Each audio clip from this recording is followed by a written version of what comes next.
Good morning, everyone. Today we are going to see on a topic called as objectives. This comes under the second unit of PYM planning.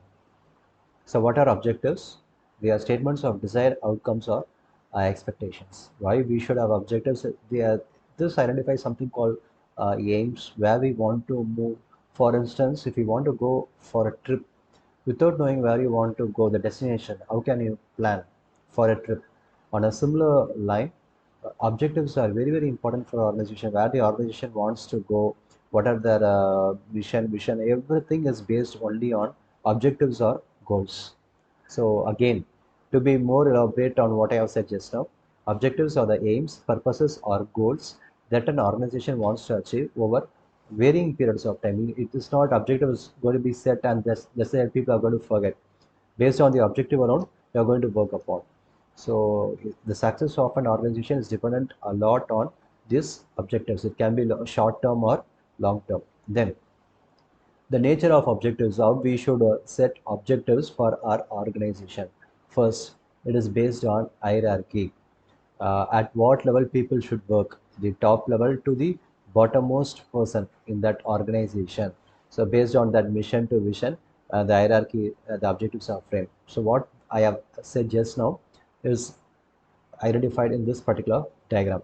So look here, hierarchy of objectives.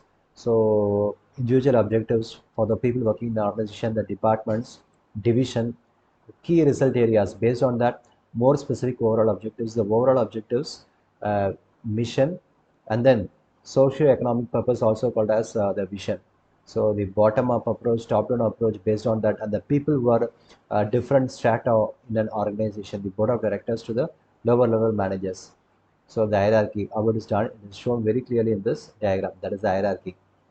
Then, once the objectives is done, hierarchy is framed, form a network for desired results and events that is formed. So once this is done, again, the top level management should ensure that the components of the objective should fit one another and it is completed on time. And then having multiple objectives helps to make an organization to achieve balanced goals. An education institution would have the following objectives like selecting highly qualified students, provide training, excellent infrastructure, interacting with industries, discovering new knowledge, and so on. Then the time span, it should be both for short term as well as long term. It should be quantifiable, that is called tangible. Then it should be based on the social units. The objectives must conform to the general needs of the societies. Why we should have objectives? Obviously, to have something called unified planning, to define the organization, to get the proper direction. People should be motivated. It is the basis in which people are empowered to carry out the task. That's decentralization is the basis for control and also for coordination. So setting of objectives should be formal, recognized, and legally specified. It's set by the top management, and while setting objectives, people should consider at all the levels, redesign the product, and ensure that the objectives are achieved. So areas for objective setting, so it should be consistent, it should be to the organization's strengths and weakness. Peter Drucker, the person who is called as the modern management guru, he identified few areas in which the objective should be set, like market standing, innovation, productivity, resourcefulness, profitability, performance development, worker performance, public responsibility. So examples and benefits of objectives are shown here.